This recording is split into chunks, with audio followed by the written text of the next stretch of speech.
நாடு பூராவும் திசை காட்டி இருந்தாலும் கூட மட்டக்களப்பு இலங்கை தமிழரசு கட்சிக்கு தமிழர் இருக்கும் வரை தமிழரசு வெல்லும்.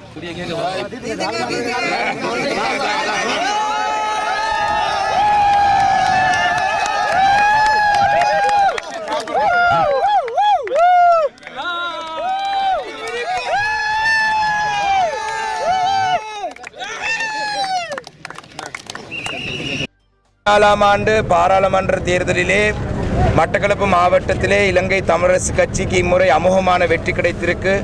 3 ஆசனங்கள் இலங்கை தமிழரசு கட்சி தனித்துவமாக போட்டி போட்டு இன்று நாங்கள் தமிழரசு கட்சியை சேர்ந்த 3 சிறந்த வேட்பாளர்கள் நாங்கள் தெரிவாக இருக்கிறோம். அந்த 22 தேர்தல் மாவட்டங்களிலும் மட்டக்களப்பு மாவட்டத்திலே மட்டும்தான் NPP தோல்வி. அது